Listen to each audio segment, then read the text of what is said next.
A mi nastavljamo sa programom Sada ne čekamo. Hvala vam što ste ostali u tolikom broju. I sad na početku ja moram da priznam da bi se večerašnji program zgodno nametnuo kako bismo realizovali našu staru ideju o razgovorima o knjigama značajnih autora i o značajnim ličnostima u svetu umetnosti, u ovom slučaju iz sveta filma, i onda bi se taj program, hajde da kažemo, razlio u projekcije filmova autora u kojima je reč.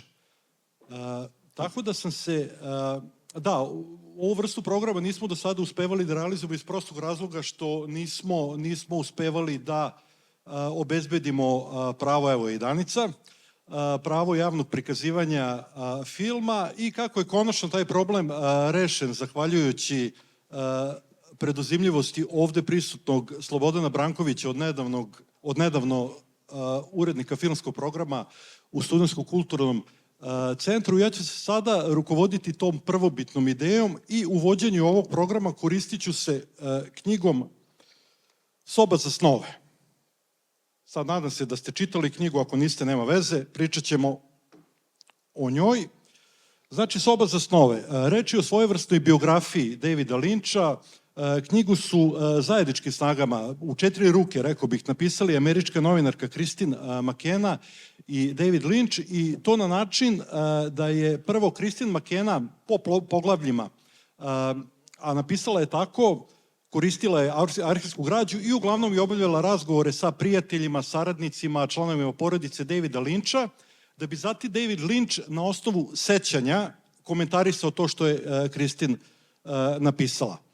Znači, vrlo interesantna struktura knjige, i ona je kod nas objavljena 2018. godine u prevodu Radmila Ivanov, a izdavač je izdavačka kuća, Beogradska izdavačka kuća Dereta. I kada smo kod literature, reći ćemo da kod nas postoje, što se Davida Lyncha tiče, postoje knjige Lynch o Lynchu, koji je priredio britanski novinar Chris Rodley. Knjiga se u originalu pojavila 1997. godine, srpsko izdanje se pojavilo 2005. godine, i tu je i knjiga Lov na veliku ribu, čiji je autor David Lynch, i ona govori o programu transcendentalne meditacije koji je Lynch upražnjavao u većem delu života, tamo negde od ranih 70. godina na ovom, znači do kraja svog života. Sve ove knjige postoje, znači i Soba za snove, i Lynch o Lynchu, i Lov na veliku ribu postoje u Gradskoj biblioteci ovde u Novom Sadu, pa moja preporuka je za čitanje koga interesuje. Toliko u indeksu, znači toliko u literaturi je Davidu Lynchu. Sad idemo na temu. Znači, David Lynch, ići ćemo hronološki. Znači, hronološki, od rođenja pa nadalje.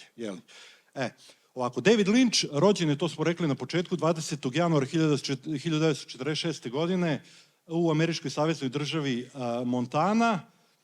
Ovo je sad važna konstatacija, bar bila je meni s obzirom na njegove filmove, njegov rad, u srećnoj porodici. Ono što je obeležilo njegovo detinjstvo i ranu mladost, to su česte selidbe njegove porodice, pa se tu spominju osim Montane, spominju se savezne države Washington, Idaho, Virginija, Severna Karolina i tako dalje. Ono što je bitno, to je da njega od rane mladosti interesuje umetnost, slikarstvo posebno, jeli. Jedan od važnijih trenutaka, mislim i u tom pravcu je i putovanje Davida Lyncha u Austriju, kada je pokušavao da upiše slikarstvo kod poznatog austrijskog slikara Oskara Kokoške.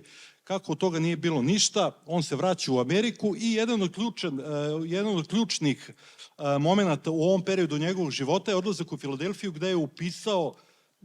gde se upisao na Pensilvanijskoj akademiji lepih umetnosti, i tada intenzivno, u stvari pre toga je on krenuo, ali tada intenzivno počinje da se bavi slikarstvom. Sad ćemo malo i da čitamo.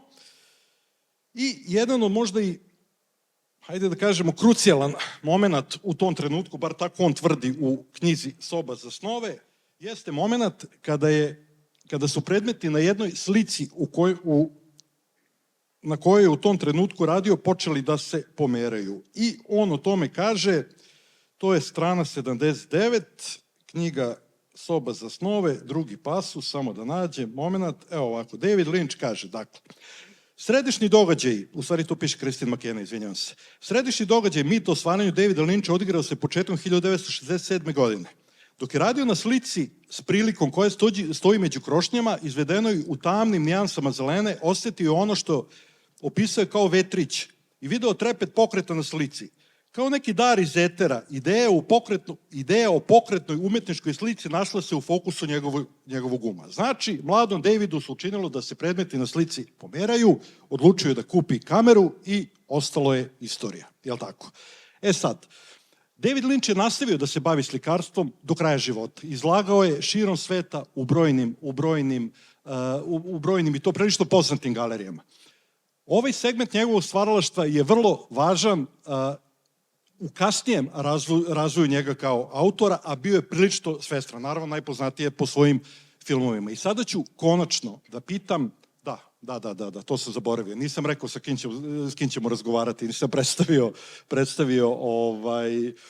naše goste.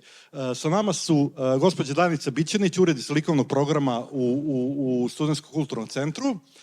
Tu je gospodin Miomir Milosavac, student 3. godine dramaturgije, je li tako, na Akademiji umetnosti u Novom Sadu. Gospodin Ivan Pravdić, profesor dramaturgije na rečenoj akademiji i glasoviti Slobodan Branković, koga su već pomenjali, urednik filmskog programa u Studentskom kulturnom centru. I sad, Danice, pitanje za tebe, konačno ovaj uvod i malo predugo traje.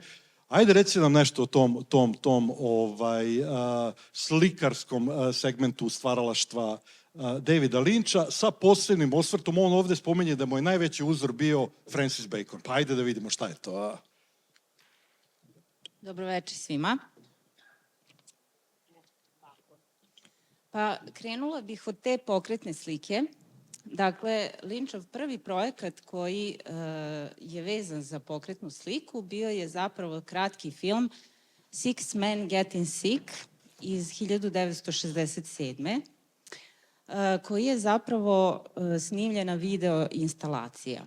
Za potrebe ovog filma Lynch i njegov prijatelj izvajali su jednu površinu i 3 ljudske figure po uzoru na svoje likove i preko kojih je emitovana, odnosno projektovana poznata ta animacija. Ono što je meni zanimljivo u tom kratkom filmu jeste da se zapravo možemo da primetimo sve ono što ćemo primetiti i kasnije u njegovom stvaralaštvu, a to je jedna metoda stvaralačka koja je karakteristična za postmodernističku umetnost, a to je korišćenje referenci iz drugih oblasti, odnosno jedna vrsta citiranja i korišćenje referenci iz drugih oblasti života, umetnosti i tako dalje.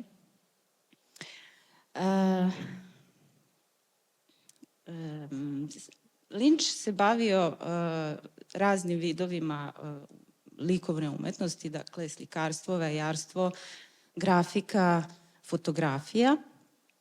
I na njegovim slikama, odnosno njegovo vizualno likovno stvaralaštvo najpojednostavljenije rečeno možemo da uporedimo sa njegovim filmskim stvaralaštvom, dakle to su sumorni, mračni, zagonetni prizori, figurativni sa elementima nadrealnog. Na njegovim slikama možemo da vidimo uobičajene prizore iz svakodnevice, industrijske pejzaže koji odišu nekim utiskom propadanja, raspadanja, kao što smo mogli da vidimo sad ovde u ovom filmu. I, dakle, to su neki pejzaži koji u sebi kriju nešto zagonetno, tajno, zlokobno, što nas vreba, što se krije i tako reći nešto devijantno. Mislim da je ovaj motiv možda najbolje prikazan u seriji Twin Peaks i filmu. Dakle, ta neka želja da se iza jedne svakodnevice prikaže čitav jedan svet, ajde da kažemo devijantan. O vizualnom kod Davida Lyncha možemo zaista mnogo da razgovaramo. ali ja bih se sad fokusirala samo na taj metod citiranja, odnosno korišćenja referenci iz drugih oblasti umetnosti, u ovom slučaju likovnih umetnosti. I tu takvih referenci ima mnogo. Tu su umetnici kao što je René Magritte, Edward Hopper i tako dalje, ali naravno tu je pre svega značajan Francis Bacon. Lynch se susreo sa Baconovim slikarstvom 60. godina i on je to iskustvo prikazao kao jedno od najmoćnijih iskustava u svom životu, koje mu je promenilo prosto dalji tok razmišljanja. Francis Bacon je bio engleski umetnik koji pripada posleratnom figurativnom slikarstvu i jedan je od najmarkantnijih likovnih stvaralaca 20. veka i slikarstva. On je bio jedna veoma interesantna ličnost, nije ni iznenađujuće što je privukao toliko pažnju Lynchovu. Francisa Bacona, odnosno njegovo stvaralaštvo, prepoznatljivo je po izuzetno potresnim, grotesknim prikazima ljudske figure,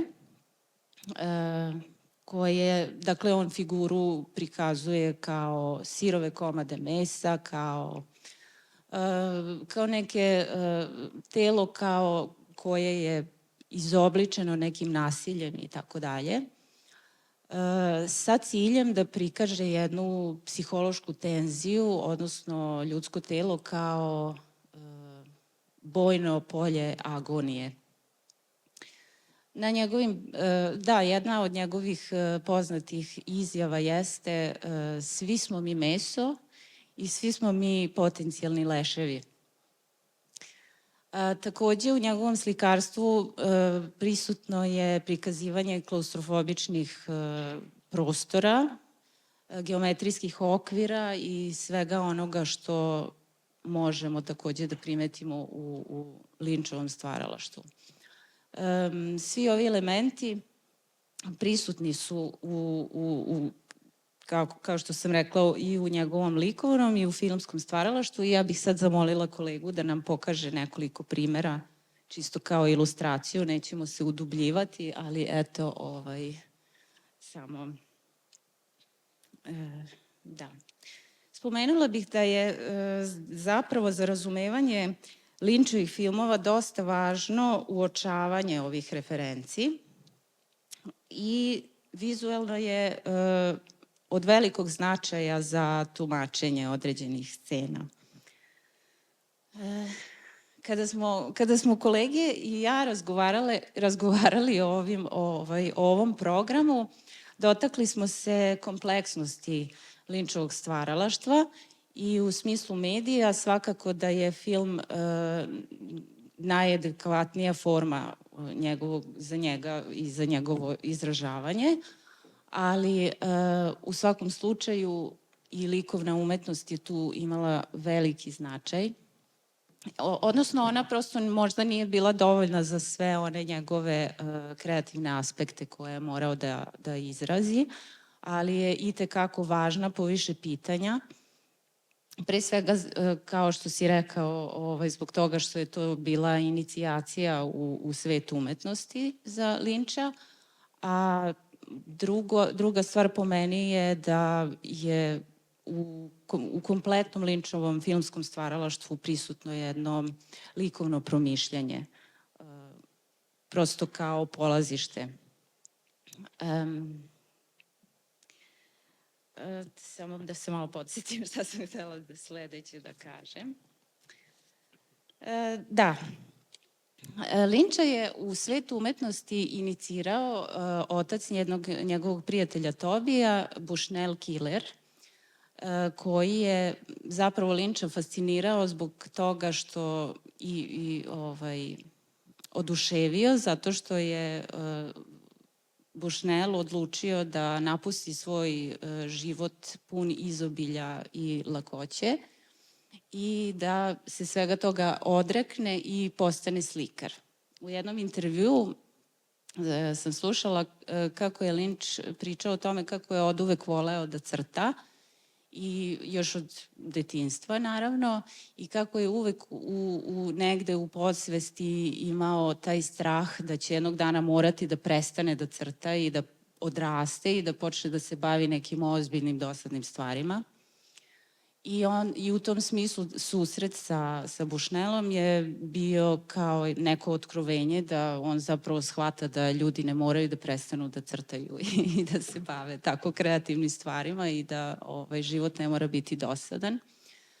Bushnell mu je u svakom smislu pružio potpunu podršku, dao mu je u početku prostor u svom ateljeu gde je Lynch započeo svoje prve korake ka slikarstvu, a zatim i ka svim onim stvarima koje volimo. Takođe, Bushnell i njegova žena su ti koji su ga uputili na Američki filmski institut, kao i na subvencije i sve ostalo za filmove, što mu je dalje značilo u njegovom stvaralačkom životu. Takođe sam davno gledala neki snimak konferencije za štampu gde je jedan novinar postavio pitanje Lynchu, eto, sad parafrizirat ću, vi u vašim filmovima uvek prikazujete neke likove koji izlaze iz mraka i pojavljuju se iz senki. Zašto je to tako? I Lynch se zamislio i onda je polako odgovorio, pa zbog toga što ja volim da vidim likove koji izlaze iz mraka. I na mene je to ostavilo jako veliki utisak, ceo život razmišljam o tome. I, mislim, pre svega u kontekstu stvaralačkog čina, umetničkog dela i svega onoga šta umetnost može i šta umetnik može, šta može umetničko delo, da zapravo stvari ne moraju uvek da budu onako nekako, kako bih rekla, kako treba, nego prosto mogu da budu i onako kako mi želimo ili volimo i tako dalje. I uopšte granice umetnosti. I u svakom slučaju, mnogo godina kasnije sam naišla na ovu knjigu i tu sam zapravo pronašla odgovor na pitanje koje je postavio ovaj novinar, a to je da je zapravo Lynch imao da se u stvari iza tih likova koji izlaze iz mraka zapravo krije jedno traumatično iskustvo koje je Lynch imao u nekom periodu svog života kada je se našao na nekom autoputu i iz mraka je naišla neka naga, izmučena žena i tako dalje. Dakle, to me je navelo na razmišljanje, mislim, naravno ne samo to, ali to je eto sad kao jedan mali primer. Koliko je zapravo Lynchovo stvaralaštvo i uopšte pristup, nebitno da li je likovna umetnost ili filmska ili bilo koja druga, do kojih granica je sve to promišljeno, iako možda kada gledamo njegove filmove, teško nam je možda da zamislimo da tu zapravo postoji jedna ozbiljna studija, odnosno, izvinjavam se, ne ozbiljna, svakako ozbiljna, ali kako bih rekla, nije sve tako intuitivno, nasumično i slučajno. Dakle, tu postoji za sve što vidimo u Lynchovim filmovima postoji nešto ono što vreba, što se krije iza i što treba da otkrijemo.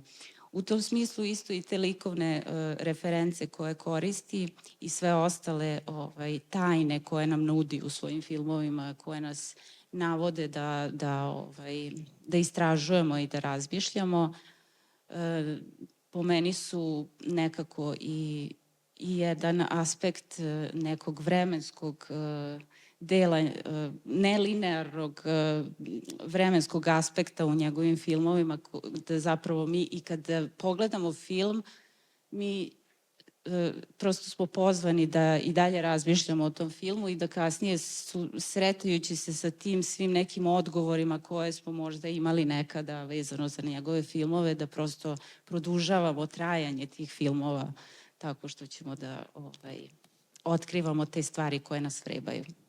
Eto, toliko od mene.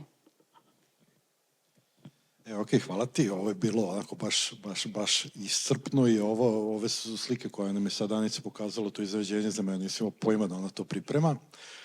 Hvala ti. Sad idemo dalje. Znači, kupio je kameru, je li tako?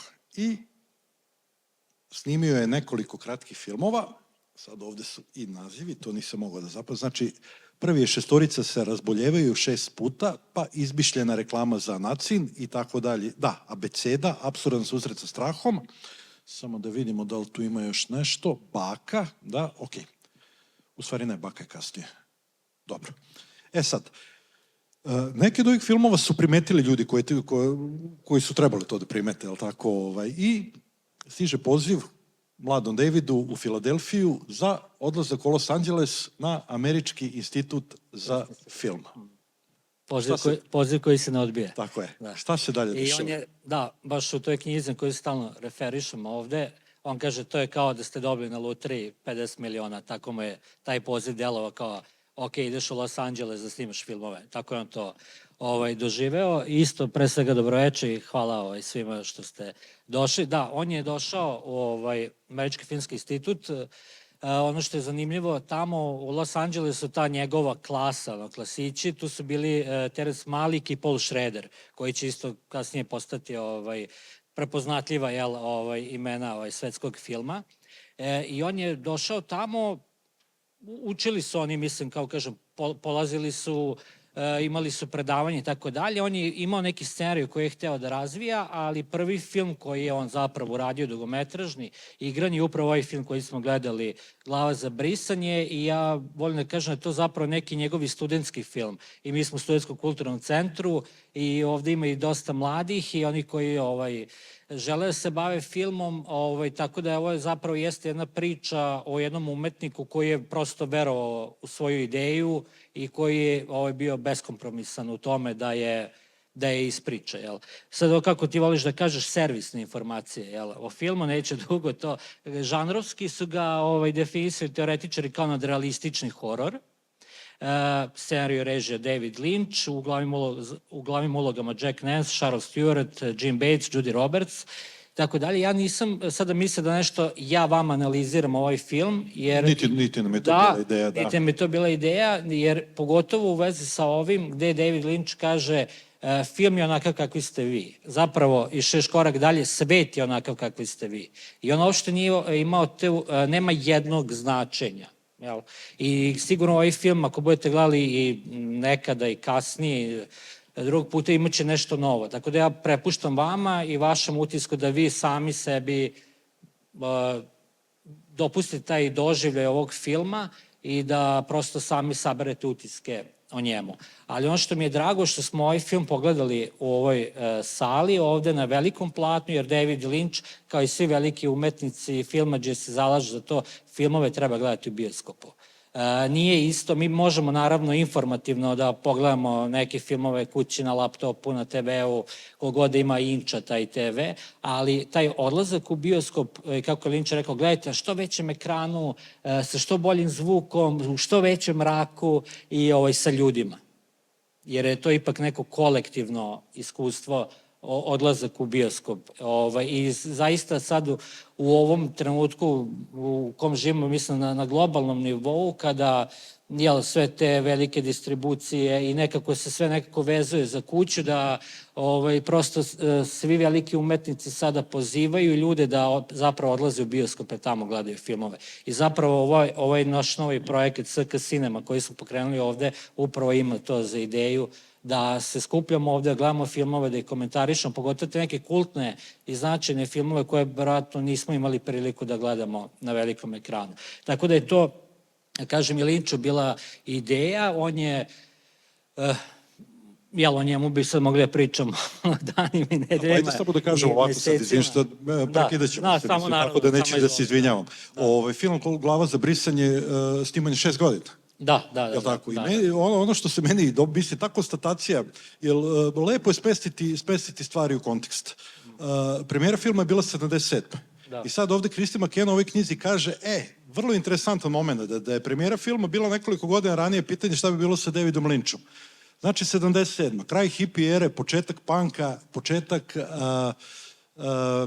ponoćnih projekcija u Njujorku, tu je Andy Warhol, tu je njegova fabrika. Znači sve što je alternativno i avangardno ima publiku. I u tom trenutku Glava za brisanje, koju u početku, kritika je bila prilično neblagonaklona, najblaže rečeno prema ovom filmu, ali film ima, i David Lynch ima tu sreću, što se film pojavio u tom trenutku, ljudi koji su trebali da ga vide, videli su ga, i šta se dešava dalje? Ti si zapravo došao do kraja filma, ja se sratiš malo na početak. Dakle, ovaj scenarij imao je na 20 stranica, bio je vrlo precizan, kao Becketovski skoro, jako malo od didaskalija, dosta intuitivno, precizno, i oni su tamo na akademiji mislili, ok, ovo će biti kratki metar, ne znam, dobi $10.000 valjda za to, i međutim, ali on je stalno razvijao tu ideju i pretrpao je mnogo verzija sam film, i ono što se njemu značajno desilo da u toku periodu tog života dok je stvarao film, on je upravo otkrio meditaciju. I onda je odlazio stalno i družio se sa tom ekipom i onda je on sam rekao da je njemu to dosta promenilo, da je uticalo. I jako interesantno, on je rekao da je njegov najduhovniji film i da je dok je radio tu neku drugu verziju, dakle, što tiče prvog dijela filma, to je autentično po scenariju, drugu polovinu je menjao i rekao je kao, ja sam dosta čitao Bibliju i postoji jedna rečenica koja mi je mnogo pomogla za ovaj film. I sad se vi pitate koja je to rečenica i on kaže, ja vam neću reći koja je to rečenica. Upravo u tome da nema tu ključa, sad kao ta rečenica je ključ da bi vi sad shvatili šta je taj film. Ne, to je njemu značilo nešto i upravo namerno nije htio to da kaže, da bi prosto vi mogli sami bez opterećenja bilo kakvog analize tog filma da prosto sami osete šta je taj film. Dakle, i onda ga je on menjao. Takođe, kada je bila premijera filma je zapravo bila na toj akademiji, posle su pravili u LA-u na tom festivalu, pozivnice su bile kao karte za rođenje deteta, kao to im je bila fora, tako su pozivali, međutim kritika ih je skasapila, baš nije dobro prošlo, i onda je stupio tu, ću pročitati ime, Bern Barenholtz, distributer filmova, taj Noart, taj bioskop, ponoćni bioskopi koji su bili, i to što si ti rekao, dakle da je to bila on je postao zvezda underground scene i ta njegova supruga rekla u tom trenutku, toliko mi je bilo drago što on napokon našao svoje ljude i da su ljudi dolazili, gledali stalno taj film, znali replike na pamet i da se prosto o njemu pričalo. Umeđu vremenu svašta mu se izdešavalo u životu i razveo se, oženio se drugi put i stalno radio na tom filmu i nekako on je uvijek bio zadovoljan kako je zapravo to sproveo, za razliku posle ono što se desilo sa Dinom, gde je bio jako razočaran što nije uspeo do kraja da izvede... Ajde da ne preskačemo. Da, nećemo preskačati sledeće pitanje, ali da, on je prosto uspeo u tome da istraje. Ono što je tu zanimljivo, svi njegovi saradnici su rekli da su oni znali da pričaju sa genijem.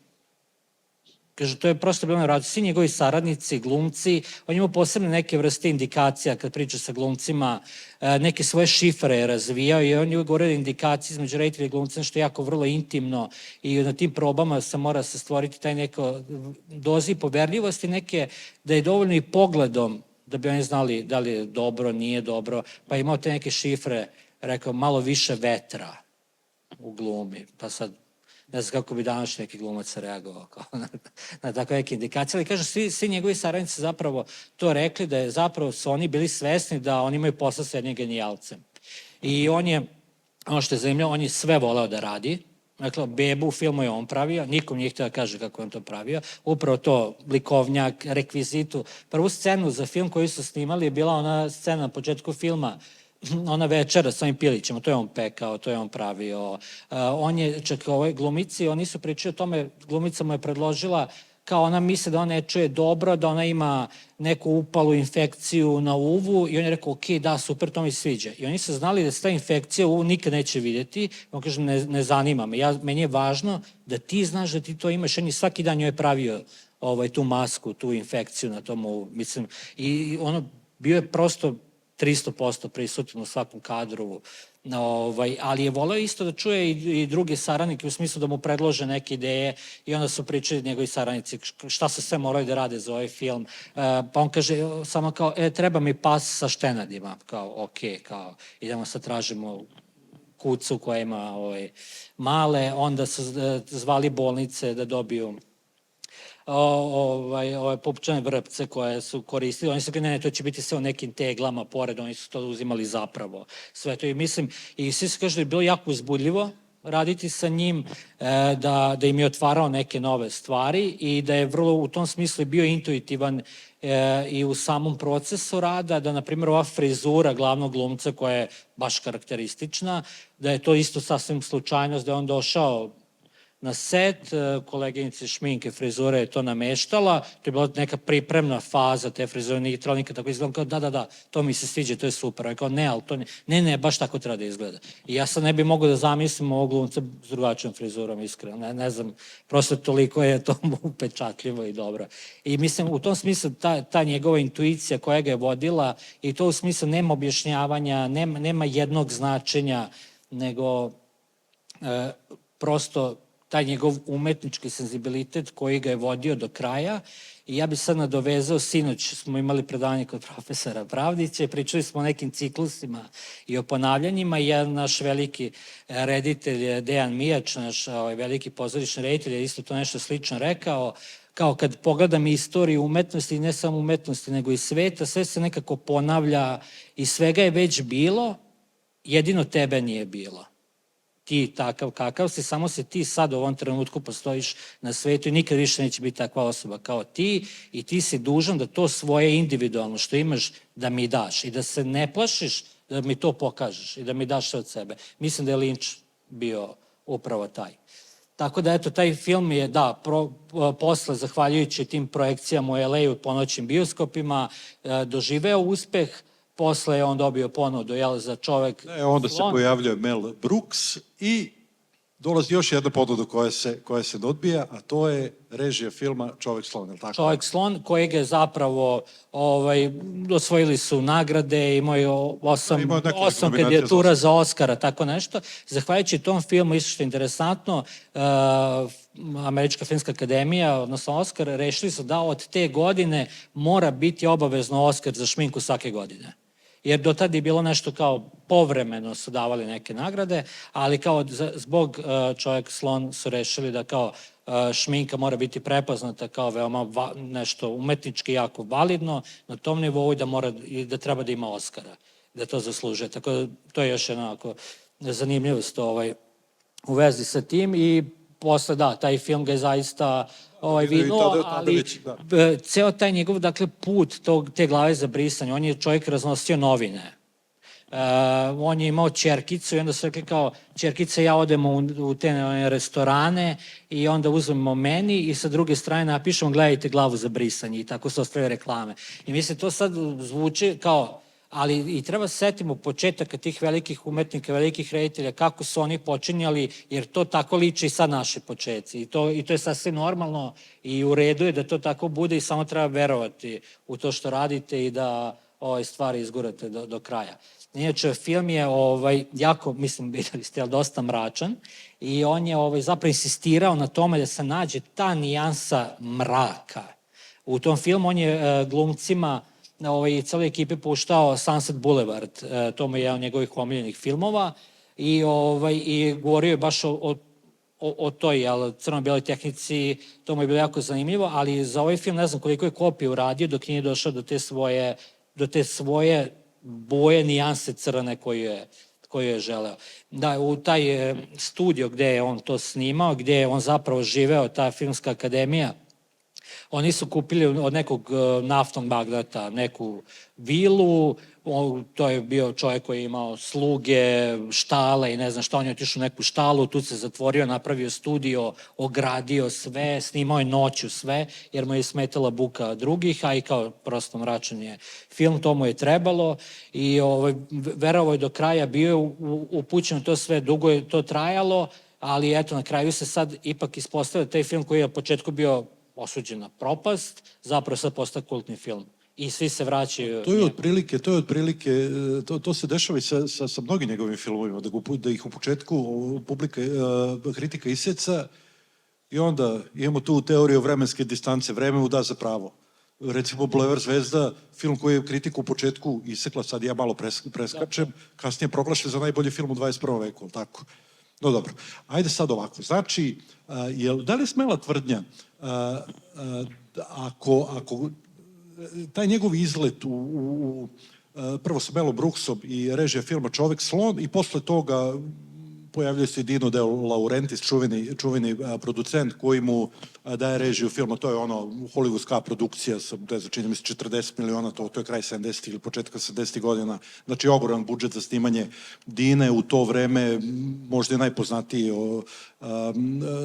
roman iz oblasti naučne fantastike Frank Herbert u Americi, taj film je kritika isekla. Da li je sledeći film, znači posle Dine je Plavi somot, je li tako?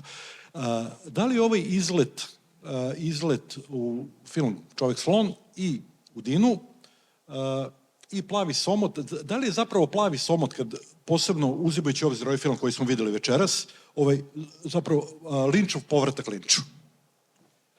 Pa da, mislim, ovo što koleginica Danica što je pričala, ta Filadelfija zapravo kod njega je odigrala bitnu ulogu, neću sad nešto mnogo da dužim, ali da, on, što si ti rekao, je jako interesantno da takav čovjek zapravo odrastao u jednoj vrlo harmoničnoj i srećnoj porodici, kao ne bi mogli da zaključimo kao iz njegovih filmova, ali da zapravo odlaskom u Filadelfiju prvi put se susreo sa rasizmom, siromaštvom, pljačkama, njemu su isto upadali u stan neki ljudi, misle su kao tu niko ne živi, on je morao da se, i kao on je prvi put osetio tu vrstu neke brutalnosti, a opet je vukao iz detinjstva taj neki happy američki život i to se baš u Plavom somotu vidi. Te idealne američke kućice sve i onda neka bizarnost, neki zločin koji tu vreba, koji se nešto dešava. I on je zapravo stalno kroz svoje filmove negde mirio možda te neke dve stvari. Tako da jeste, njemu je Plavi somot zapravo pomogao da se izvuče iz Dine. Sad dolazimo do stvari o kojoj smo mnogo pričali dok smo pripremali ovaj program, to je onaj Final Cut. Čuveni Final Cut. Zašto je Dina propala i zašto je Plavi somot? Tu je Linč, tu je pokazao zapravo novac lova da ne igra neku ulogu u njegovu životu. Znači, bitna je ta primarna zamisao. Da. I kako je onda išao taj razgovor između Linča i producenta Laurentisa? Prosto stvari tako funkcionišu velikim sistemima, da producent je taj koji ima završnu reč o tome kako će film da izgleda. On daje novac, on je pravni vlasnik filma i on ima pravo na završnu verziju filma. Što često rediteljima ne odgovara, jer kao reditelj ima svoju viziju kako to nešto treba da izgleda. Tu su naravno mnogo razgovora sa producentima i rediteljima, ali producent ima tu završnu. Iako je čuveni taj italijanski producent koji je dobio Oscara i radio sa Felinijem i mislim tako dalje, prosto veliki novac je bio uložen, on je imao pravo na to i on je sasekao taj film, odnosno nije pustio Linča da završi kako je on želeo i David je rekao ja sam sebe izdao i nikad se nije osjećao gore u životu. On je rekao posle kao ovaj film koji ćemo sutra gledamo, Twin Peaks, on je rekao ok, taj film nije prošao bog zna kako, ali ne zanima me jer je meni bilo važno da ispričam tu priču, meni je bilo važno da vidim Loru Palmer živu, da ispričamo tu priču pre toga sve što se desilo i kao u tom smislu nisam izdao sebe. Sa Dinom sam izdao sebe, što sam pristao, što sam potpisao taj ugovor i što sam prosto dozvolio da mi iskasape film. I on je to toliko, mislim, takav jedan umetnik, senzibilan, možete misliti kako je to doživeo tragično i posle mislim da je i Dino to isto shvatio, jer mu je on bio i producent i na Plavom somotu i ako je Linč tada insistirao, mislim imali su i ugovor da je on ima pravo na završni kat, na završnu ruku montaže. Bilo je tu primetbi da neke stvari treba da se menjaju, ali Dino je stao iza Linča tad i rekao je ne, kao ja verujem da je video treba da ovo ipak bude onako kako je on zamislio i posle toga on više nije imao tih problema, ali rekao je kao sasvim je u redu da čovjek doživi ponor, da dotakne apsolutno dno, jer dalje nema da ideš. Osim gore. Da, osim gore, da. I kao, to je to. Prosto kao umetnik, iako je tad on već zbog ovog Elephant Mana, čovjek slona imao veliki uspjeh i sve, doživio ogroman pad, izvukao se. Mislim da mu je to zapravo i pomoglo što je on već dok je radio Dinu imao ideju za Plavi Sombot, koja je po mom mišljenju njegov Bilo je pitanje zbog izbora filmova koje smo gledali večeras i koje ćemo gledati sutra i preko sutra. Naravno, najčešće pitanje je bilo najveća kritika zašto nema Plavog Somota. Plavog Somota nema zato što nismo obezbedili još uvek pravo javno prikazivanje, čim radimo, Sloba radi na tome, čim obezbedimo gledat ćemo taj film ovde i ja se vrlo radujem tome. I eto, ja ne bi više sad uzimam. Ne, sad ćemo... Jer imamo drage goste sa akademije. Da su to tako krenuli, tako. Nas troje inače sedimo u kancelariji zajedno, pa smo se dogovorili, vas dvojica niste bili tu, tako žao mi je što niste došli. Dobro. I konačno dolazimo do planetarnog uspeha, do onoga po čemu je David Lynch postao poznat, to je Twin Peaks. Sad, Ivane, naravno ti ćeš mi ispričati svoje viđenje stvari, svoje mišljenje o Davidu Lynchu kao autor, ali ja moram da te pitam, pošto smo nas dvojica, njih troje su mlađi od nas, nas dvojica su generacijski bliski. I sad, Sloba, kada smo pripremali ovaj program, pa sad neću sad imenujem te ljude, oni su stariji, to je neka generacija početka 60. godina. Kada je bilo reči o tome da dođu ovdje i malo pričaju o Davidu Lynchu, rekli su, ne dopada mi se, ne volim Lyncha. Sad, da li je Lynch, što se našeg društva tiče, da li je upravo zbog tog Twin Peaksa koje je gledala ta neka naša generacija, znači od kraja 60-ih, početka 70-ih, pa naviše, da li je Lynch upravo zbog tog Twin Peaksa značaja našoj generaciji i da li možemo govoriti o generacijskom jazu? Pa i generacijskom i sociološkom, zato što Twin Peaks je zaista fenomen, to je prva serija koja zapravo nije bila namenjena domaćicama. Jer serije su pravljene za one ljude koji sede kod kuće i nemaju šta drugo da rade. Znači za dangube. I da kažemo, negde su domaćice bile ta ciljna grupa za serije. Međutim, shvatilo se da su i narkomani takođe dangube. I to je serija koja je pokupila sve oni koji stondiraju u kući, a kakvih je bilo u našoj kulturi puno tokom 90-ih, da se oni vežu. Međutim, planetarni uspeh toga jeste što je to otvorilo razmišljanje za ono što danas imamo kao fenomen Netflixa. Za svakoga ima po seriju, ne jedna, nego 5 za svakoga. Tako da Lynch ima jedan fantastičan autorski pristup, jer ukoliko ne želite da podilazite očekivanju publike, nego da izrazite sebe, onda možete zapravo da postanete trendsetter. I to se desilo Lynchu. I upravo taj prelaz od 70-ih ka 80-ima je obeležen žanrovskim filmovima. A to znači, znamo šta očekujemo, idemo da gledamo filmove, idemo da se smejemo, idemo da gledamo akciju, idemo da gledamo horor, da se plašimo i to je taj bioskopski fazon.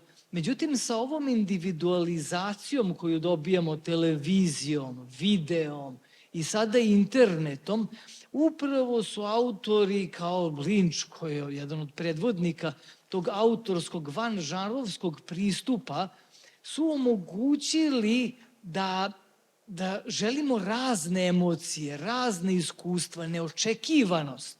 I to je zapravo glavna razlika među žanra, gde znamo šta očekujemo. I ovaj film, koji smo večeras gledali, šta je on? Očigledno možemo da kažemo, to je kraj 70-ih, to je vreme body horora, kad počinje da se definiše i Carpenter i Cronenberg, ali pogotovo Cronenberg u vezi body horora. Međutim, šta smo mi gledali? Mi smo gledali komediju. Doduše nismo se smejali, uglavnom, bilo je nekoliko nas koji smo se smejali u publici, ali zašto je ovo komedija i zašto je Lynch baš odabrao da nešto što je očigledno horor, što je gadno, što je ružno, čega bismo se uplašili da nam se desi u životu, odabrao da tome pristupi jezikom komedije. A jezik komedije jeste izneveravanje očekivanja, neadekvatno ponašanje likova. Znači, imamo čoveka koji spava u kravati. Imamo ovu čudnu situaciju sa komšinicom, gde zapravo sve ono što hoćemo da se desi, se ne desi. Ta vrsta raspada, to je komedija. Takođe, ajde imamo te reference na Beketa preko drveta, imamo to da niko ne zagrli bebu kakva god daje, što isto znači izneverimo i kakvu ozbiljnost. Znači sve su to komični elementi i plus ta melodrama. Tako da kada sklonimo filmske postupke, ove jake kontraste, čak spaljenu sliku preosvetljenošću, dolazimo do njegove životne situacije. On je bio mladi otac, imao je strahove, kako će biti beba, šta da uradim sada. I vidimo to njegovo ljudsko iskustvo koje on onda transformiše kroz žanr horora, kroz žanr komedije, kroz žanr melodrame i zapravo se igra, uživa u svojim vizijama stvaralačkim. I ono što možemo da prepoznamo u tim stvaralačkim vizijama, evo konkretno ovaj stage koji se koristi u uvodnom i završnom delu sna, on deluje i kao, da kažemo, lodge koji ćemo gledati u Lori Palmer i u Twin Peaksu. Deluje kao stage koji ćemo gledati u Lost Highway. Tako da imamo već te elemente njegovih vizije i njegove metodologije uranjanja u san. Tako da zaista je, kažemo da se vratimo sad i na to pitanje Twin Peaksa i dejstva ne samo na našu, nego na globalnu publiku, a to je film ne kao unapred zamišljen proces. Eto, pričali smo da je negde i Razorhead, ovo što smo gledali večeras, bio diplomski film. Da li bismo, ja sam profesor na akademiji, pitajmo se da li bismo dopustili studentu da diplomira ovakvim filmom i scenarijom. Nema šanse. Žao mi je, ali tako je. Tako da u Twin Peaksu on je krenuo od svojih vizija ne da juri rezultat, nego da istražuje sa otvorenim scenarijom kakvu može priču da sklopi i da ispriča. I onda kada je negde posle 10. epizode, ako se dobro pamtim koje su neki bili parametri tada, se i on izgubio sa tim kao ko je ubica, šta se dešava, zbog čega se ovo radi. Onda je prepustio svojim studentima da nastave da rade epizodu po epizodu. I zato je to imalo jednu otvorenu priču koja je i dan danas nezamisliva u filmskoj i televizijskoj produkciji. A to je zapravo bogatstvo da mi koristimo umetnički, u ovom slučaju filmski mediji, da istražujemo, da otkrivamo, da isprobavamo, da budemo i sami iznenađeni. I to, da kažemo, jeste jedna od bitnih stvari koje Lynchov opus i metodologiju čini ovako bitnima i u 21. veku gde nam je, za razliku od prethodnih, jer film je skupa umetnost, međutim, sada smo svi opremljeni da se igramo, da stvaramo filmove i da ne brinemo o rezultatu, nego o svojim vizijama, o svom stvaralačkom iskustvu koje kao umetnici onda delimo sa ljudima kao iskustvo. Eto to što bih ja za sada rekao. Dobro.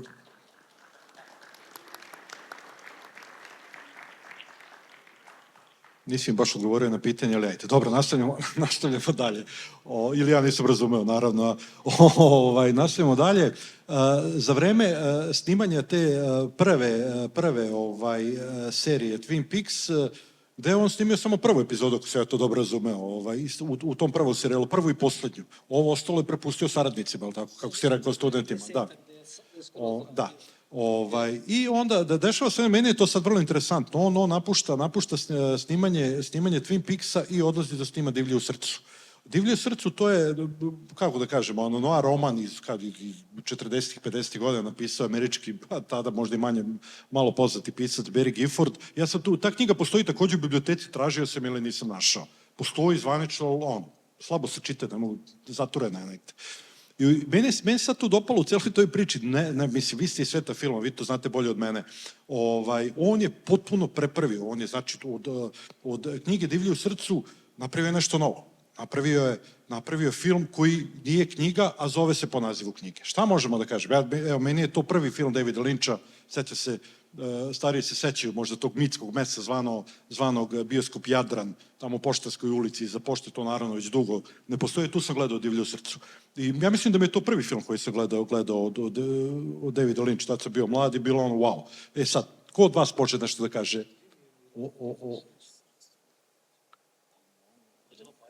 Ne, doći će on na red. No dobro, ako nema, eto, konstatovali smo da je snimio za vreme, znači radio je paralelno. Twin Peaks, Divlje u srcu. Posle toga nastavljamo se, dolazi do snimanja filma, znači snimljene su dva serijala Twin Peaks, znači to je 89. 91. godina i tada nastaju problemi, jel tako, sa produkcijom, ono čuveno insistiranje da se otkrije ubica i tako dalje i tako dalje. David Lynch je tu razočaran, tu sad u knjizi piše tu koje sve probleme, sa kakve se tu prilikama i neprilikama suočavao i 91. godine, jel 91. čini mi se da dolazi do, sad ćemo da kažem, tu su zapisao sam to Štreberski, evo ga ovde piše, znači 91. je počeo da snima, a 93. je bila premijera filma Twin Peaks, Vatro hodaj sa mnom. Znači, taj film ćemo sutra gledati. Ja taj film nisam gledao. Jedva čekam sutra da ga pogledam. Jesi ti gledao? Izvoli. Da, gledao sam u bioskopu, kao i ostale Lynchove filmove. U stvari, Razorhead sam gledao na video, to nikad nije došlo do bioskopa u Srbiji koliko... Sad jeste, da. I čudesno je da je došlo toliko puno ljudi da gleda, zaista ja nisam to uopšte očekivao, jer prvo meni bilo mučno da gledam, ali ja sam tad bio, da kažem, negde tinejdžer kad sam gledao film. Sada, da ne bih otkrivao šta se dešava. Pa kritika ima problem da kritika hoće da kvari i da ljudi koji se bave kritikom, ja sam se bavio isto kritikom, žele da budu pametniji od umetnika. I onda stalno su u polemici, u dokazivanju kako oni ipak znaju više i kako bi oni bolje, ali bitno je ko je stvarno uradio stvar. Tako da, film je, pogotovo u Hollywoodu, veliki biznis i vrte se velike pare. Tako da je Lynch često, pogotovo tokom 80-ih i 90-ih, morao da ulazi u ta žarovska očekivanja i velike produkcije. Eto, imao je uspeh sa Čovekom slonom, pa su negde pokušavali stalno da izvuku to ponovo iz njega. Uspeli su u Plavom somotu kao jednoj noir priči i sa elementima ljubića. U Divlji u srcu takođe su, da kažemo, napravili jednu akciju, a ta vrsta dramatizacije jeste sopstvena vizija. Jer vi, kada pišete scenariju za film, vi zapravo morate da pogledate ceo film, ali u svojoj glavi. Tako da, bez obzira šta je ko napisao u romanu, vi morate da stvorite te nove slike i to važi za svaku ekranizaciju dobru i adaptaciju. I sad, ajde, da kažemo, gledajte filmove sutra, ajde da se vratimo na ovaj film koji smo gledali večeras i na tu jasnoću vizije. Ono na šta me je, kažem sad po prvi put, Lynch podsjetio i u pristupu i u vizualizaciji na Hodorovskog. Iako su oni imali tu zajedničku, da kažemo, projekat Dine, gde su skinuli Hodorovskog pa angažovali Linča, pa ni jedan ni drugi nisu bili zadovoljni ni prvim ni drugim projektom i to je jedan veliki raspad, ali ljudi dan danas gledaju taj film i čak je u narativnom smislu to bolja ekranizacija i od ovih najnovijih. Hodorovski isto pravi film po sopstvenim vizijama. Isto hoće da dopusti ćutanje u filmu. Da ponudi sopstveni svet i da iskoristi, jer, ajde da kažemo, kako bismo preveli tu transcendentalnu meditaciju? Kao to je neka metoda, ali to je metoda samohipnoze. Sada, pitanje uvek motivacije, za šta koristimo tu hipnozu, pa da bismo iznedrili iz sebe neke autentične slike, da bi, eto konkretno, David Lynch, a i Hodorovski je koristio razne vrste meditacija i psihomagike i rituala i ko zna sve čega, da bi došli do autentičnih slika, do arhetipskih slika. Sad razlika između arhetipskih slika i stereotipskih. Stereotipske su one koje su socijalno negde kodifikovane, da je jasno kada svi vidimo, aha, to se podrazumeva da to treba da bude. A arhetipski je, ukoliko verujemo u arhetipe, Jung je najviše pisao o tome, jeste da probudimo jednu dubinsku ljudskost u kojoj se zapravo svi razumemo intuicijom, jednim dubokim, genetskim, humanoidnim, antropološkim iskustvom koje postoji hiljadama, desetinama hiljada godina. Tu je Lynch koristi i te jake slike. Danas smo videli onu eksploziju bebine glave u slow motionu, vodu koja ide unazad. Iste smo kadrove ćemo posle videti u Dini. Ali koristi ovu igru brljanja, da tako kažemo, žanrova, a kritičari to ne vole nikako, da bi zapravo razbio očekivanje, da bi uneo jedan kreativni žar i u sopstvenom stvaralaštvu i u onome kako će publika to doživeti. Hvala. Okej, ajde sad, mi smo se malo ovako i raspričali, samo pogledam koliko je sati ovo već traje, pa traje. Mijomir ovde, dečko, sedi već sat vremena, ono i čeka da mu konačno damo reč. Ajde, sad ćemo reći. Znači, nakon Twin Peaksa Vatro hodaj sa mnom, sledi film Izgubljeni autoput iz 1997. Zatim priča o Straightu iz 1992. Priča o Straightu, taj film prikazuje kod nas? Jeste, vidiš, ja ga nisam vidio. Zatim, 98-2001. Bulevar Zvezda, znači konačno smo došli i do tvoje generacije. Znači, ulazimo u 21. vek. Izvoli. Znači, David Lynch i mišljenje ljudi rođenih posle 2000. godine o njemu. Hvala, dobroveče svima. Pa rekao bih prvo da popularnost Davida Lyncha kod mlađe generacije možemo pre svega da vidimo u prisutnosti mladih ljudi koji su došli na ovu projekciju.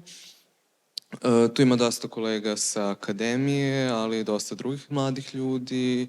Tu su i koleginice sa klase i prosto David Lynch je izuzetno popularan, jedan od najpopularnijih reditelja koji, da kažem, su završili svoje karijere, a još uvijek gledaju mladi ljudi. Rekao bih pre svega da na to utiče njegov kult genija koji je izgrađen oko njega, koji su izgradili upravo njegovi fanovi. O kritici, toj recepciji njegovog rada smo sada pričali da nije toliko, pogotovo filmovi kao što je Divlje u srcu, na primjer. On je užasno prošao, ali Plavi somot je svojevremeno sporavan od Rodgera Eberta, što je kao vrlo značajno ime, ali je vremenom i kritika prihvatila njegov stil, a fanovi su to već vrlo rano prepoznali i onda su preneli na mlađe generacije.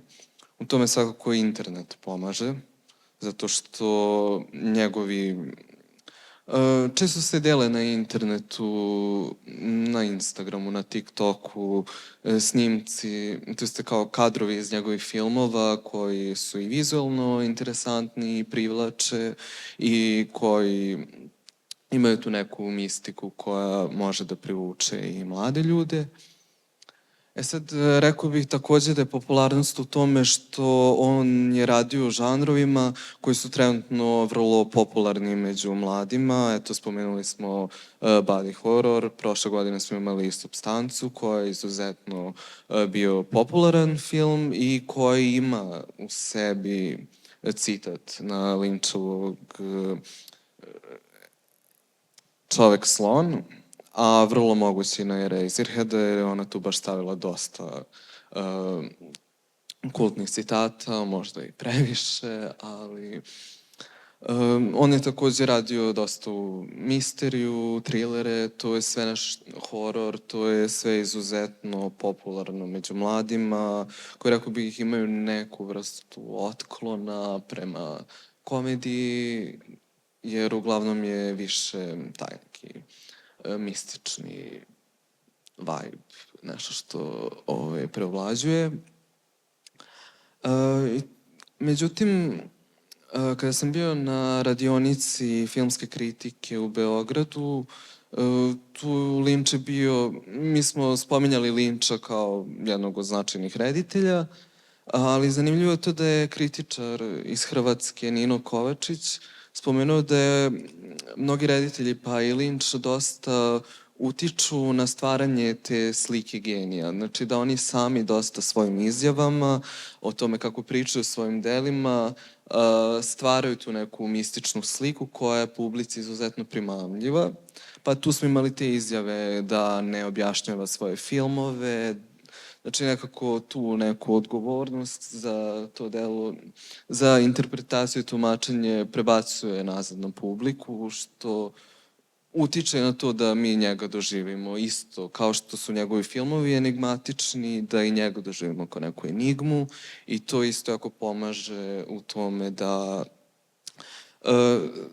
da se mi posvetimo istraživanju njegovog stvaralaštva, jer je stvorio jedan koherentan univerzum koji, kada se tek otkrije, imamo želju da vidimo šta je on još radio. Pa meni je uvek interesantno, mislim ovde kad imamo ovakvu vrstu programa da pričam sa mlađim ljudima o stvarima koje su bile i uvek insistiram na nekom tom generacijskom principu, kako sad ljudi, kad si se ti sreo sa Lynchom, kako je to išlo kod tebe? Znam, kad sam pričao s Ivanom, me ok interesuju na studenti za razgovor, znači, kako da kažem, mislim, kad su tribide u pitanju, tu uglavnom dolaze neki ljudi koji su već prilično prepoznatljivi u svojim poslovima i sad mi upravo kad smo i razmišljali i pokretali ovakve vrste programa, insistirat ćemo na tome da uvek dođu, da uvek tu budu prisutni ovi predstavnici najmlađe generacije, znači studenti, pa što ne, srednje škole. Kako je to išlo kod tebe? Kad si se ti susreo sa njim? Koji si film prvo gledao? Ajde malo da priču, da vratimo na neke početke kod tebe. Pa Lynch je jedan od tih reditelja za koje mislim da svi znaju i nekako kada odlučiš da se posvetiš filmu, da istražuješ, on je jedan od prvih imena koje pronađeš ili si čuo već od nekoga. mnogi ljudi ga znaju, nisu svi gledali sve, nisu, Da. pa ne, okej, skroz, ali on jeste neko ko ima dobar glas među ljudima, među publikom i onda nekako uvek sam ja znao da on je jedan od tih kultnih reditelja i da treba gledati njegove filmove, da se treba posvetiti njegovom stvaralaštvu. Pa prvi film koji sam gledao je Plavi somot, ali to je bilo nešto dosta rano i ne sećam se baš najbolje i vjerojatno sam bio u godinama kada je to teško razumeti takav film. Međutim, sa tim filmom sam se ponovo sreo na, čini mi se, prvoj ili na drugoj godini scenarija, gde smo imali baš kao zadatak da pogledamo Plavi somot i onda mi je bilo dosta jasnije o čemu je taj film, razgovarali smo o strukturi tog filma, o scenariju, o značenju i onda me to dosta zainteresovalo za Linča. Sad, pre toga sam pogledao još neke njegove filmove, Lost Highway, na primer, a onda kasnije, to jeste sada na akademiji, sam gledao i Razorhead, evo sad sam opet pogledao upravo, i gledao sam Divlje u srcu, koji mi je bio vrlo onako interesantan, ali ja mislim da taj film malo pati od toga što mi jako doživljamo njega kao nekog bezgrešnog genijalca i onda kada neki ljudi kada dođu da gledaju taj film su malo fazonu kao šta je sad ovo, jer je vrlo onako da kažem nekako je drugačije od onoga što smo navikli od Davida Linča. I naravno treba još da pogledam neke njegove filmove, nisam pogledao kompletno. Gledat ćemo ih ovdje. Okej, hvala ti. Hvala. Rekli smo na početku da je ovaj drugi deo našeg današnjeg programa, da je zamišljen kao mali razgovor među prijateljima. Mi smo se ovde baš, nas petoro smo se raspričali. Sad je red na vas. Da li bi neko želeo da prokomentariše film koji smo gledali, uopšte stvaralaštvo Davida Linča, izbor filmova koji ćemo gledati ovde, eventualno predlozi, sugestije, tako dalje. Smo da ne padnemo ovde. Hvala. Ja sam samo hteo da podelim i svoje osjećaje i gledanja Razorheada, a to je kao da sam nakon stresnog dana popio tabletu jeftinog melatonina iz DM-a i onda sanjao ovo tokom noći između ponedeljka i utorka. To je to. Utisak je, daš slikovit. Okej, idemo dalje. Izvoli. Dobroveče svima. Htela sam da pitam, s obzirom da ovo što smo gledali, zapravo je, i vi ste sada otkrili, da je on kao stvaralac uvezao više umetnosti. Mene kao umetnika zanima i taj deo zvučne slike, zvukovne slike u ovom filmu koji smo odgledali. Primetila sam da tu nema nekakve melodijske linije, dakle nije to u pitanju, nego su nizovi određenih herca i ja molim vas da ako imate nešto od tih informacija vezano za to ko je to radio i da li je on isto toliko involviran u taj deo, pretpostavljam da jeste, jer nije dozvolio sigurno da neka scena prođe i primetila sam par puta da se ti herci nalaze, da li je to kada je njegov prikaz baš lika glavnog junaka, pa se nalaze jako duboki herci koji, ja ne znam da li oni nešto izazivaju telo, ali sigurna sam da je vodio računa o tim stvarima, pa me to nekako interesuje, ne znam ko bi mogao da kaže ko se bavio, odnosno da li je to muzički deo ili kako, da li se to zove kompozitorom u ovom slučaju ovog filma. Dizajner zvuka, da. Mene zanima i taj... Ja ne znam.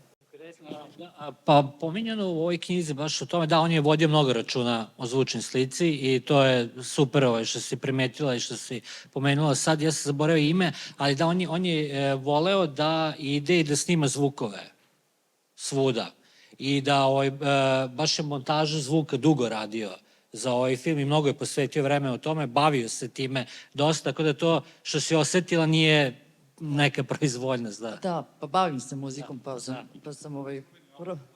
Pa da, kako?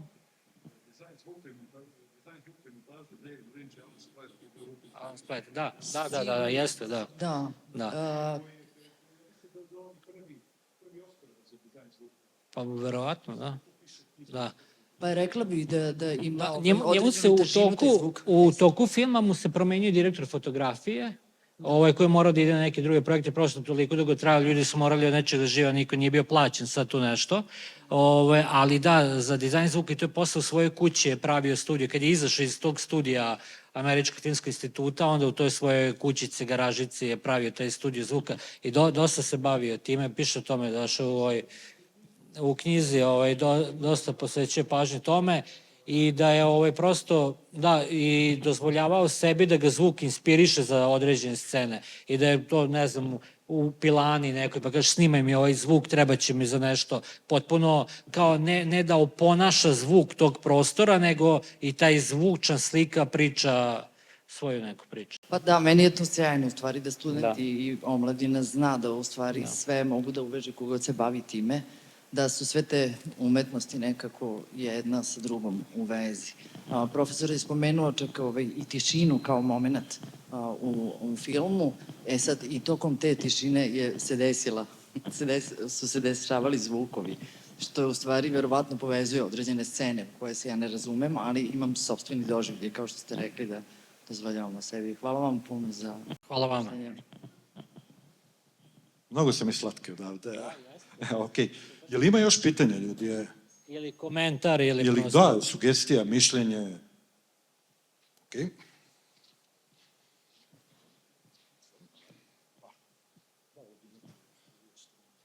Dobro večer svima.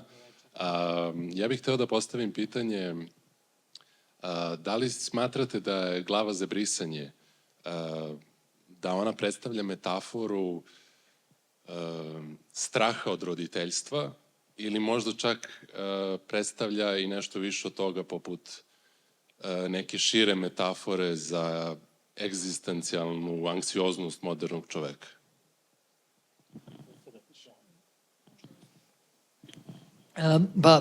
Jako je bitno da kada i sebi postavimo to pitanje ili, da shvatimo da je odgovor i još nešto. I mnogo toga. Tako da, svakako je njegovo iskustvo kao mladog roditelja, prvi put i te frke su mu bili negde emocionalni pokretač. Ali ukoliko duboko idemo sa tom ličnom emocijom, onda ćemo doći do nekih opštih značenja. I to što kažete, egzistencijalni strah, to je upravo taj sloj Beketa koji vidimo. Pa onda taj metafizički strah koji vidimo kroz vizualizaciju poput Francisa Bacona. Tako da sloj po sloj otkrivamo sebe, otkrivamo druge ljude i stvaramo tu vizualnu i zvučnu pokretnu sliku koja onda može da ima jedno moćno dejstvo. Ne ograničavamo se, niti se stvarno Linč u svojoj karijeri i u svojim filmovima ikada ograničavao.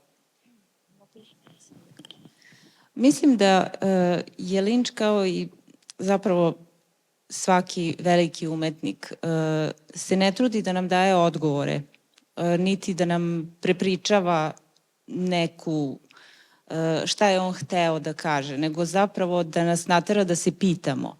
Dakle, sve što proizvede kod nas kao pitanje, na nama je da damo odgovor, odnosno on je uspeo i upravo ono što mi mislimo, to je tako. Okej. U nekoj prvoj varijanti verziji scenarija mislim da ga je beba pojela glavnog junaka, tako da možda je ovo možda je strah od roditeljstva. Šalim se, ali da, to je zanimljivo da je on taj kraj promenio. Bilo je tu još nekih scena, čak i na premijeri filma, ne na akademiji, nego posle u LA-u, kada je bila ta premijera, koja je prošla katastrofalno. On je rekao kao, ok, kao, prošlo je katastrofalno, ali kao ja sam prvi put osetio iskustvo gledanja filma sa velikim brojem ljudi i sam shvatio da moram da izbacim određene scene, pa je 20 minuta nekog materijala izbacio, bilo je to nekog vezivanja nekim kablovima od akumulatora, ne mislim, neke čuda je bilo tu svega, ali on shvatio da, kao, ali to je u redu, kao, jer je on shvatio da mora da katuje taj film, a ne ono što se posle desilo u Dini kad su mu drugi govorili, tako da eto, to je isto, prosto bio je proces njegov. Idemo dalje. Ok. Samo da vidimo kako je ovo.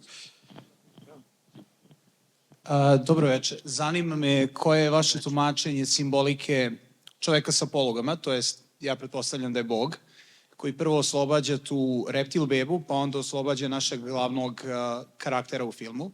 Koja je simbolika te sekvence i zbog čega je to uvodna scena u film? Da li ima neku jaku, veliku bitnu za razumevanje celog filma ili ne, pošto ne deluje preterano povezano kada pogledamo ceo film? Hvala. Hvala. Pa mislim, može da se protumači kao Bog ili kao neka sila koja stvara život. Mislim, kao nema konkretno neko određeno, da kažem, religiozno, nego više kao egzistencijalno značenje. Ali, mislim, ja sam tako slično doživeo, ovo je samo moj lični doživljaj. Ali, možeš... Šta je bilo pitanje? Kao da li je to...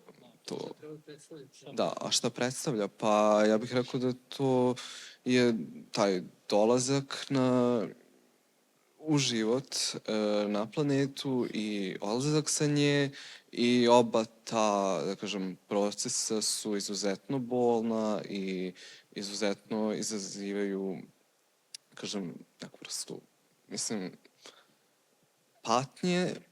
I čitav film mi vidimo kako on zapravo, naš protagonista Henry se pati na ovom svetu. Jedino u toj pesmi mu je obećan neki bolji život u raju u kojoj on na kraju odlazi. Ako hoćeš neku. Hoćemo mi da pređemo na naše iznenađenje ili ima još pitanja? Bili su baš divni. Da.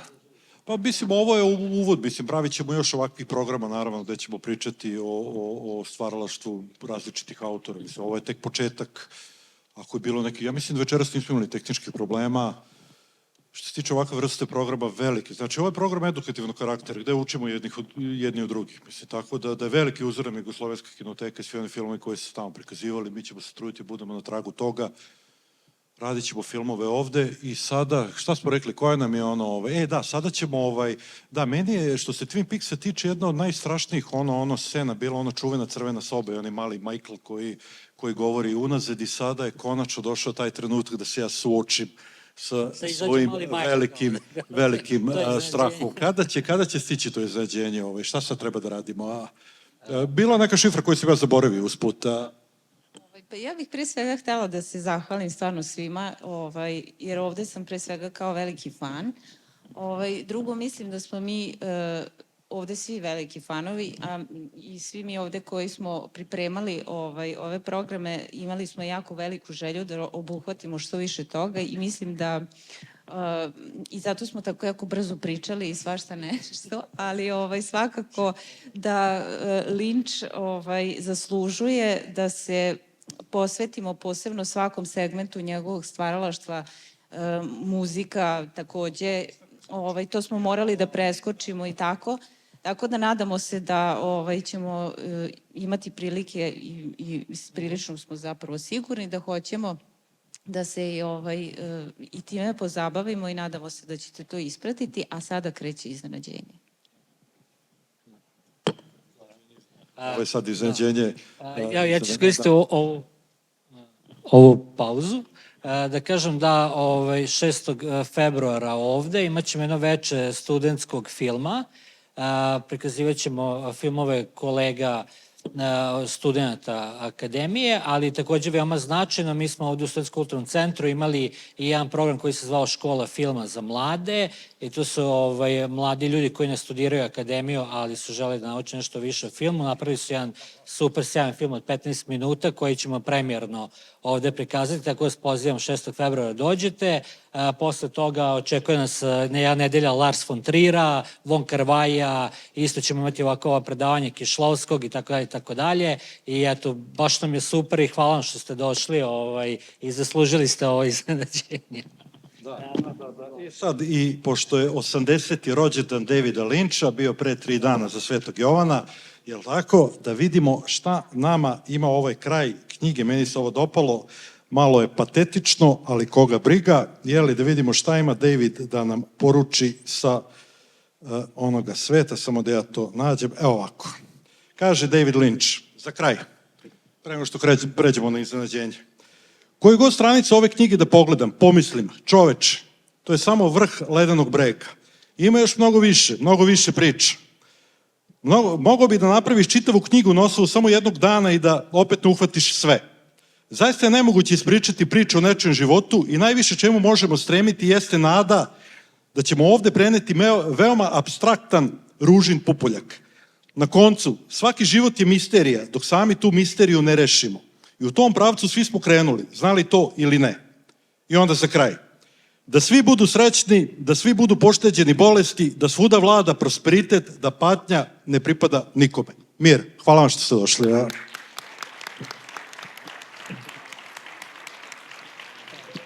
Možete da se, naravno, prošetate, da pogledate tortu, a zatim i da dobijete parče, jer ovo je jedna rođendanska žurka zapravo.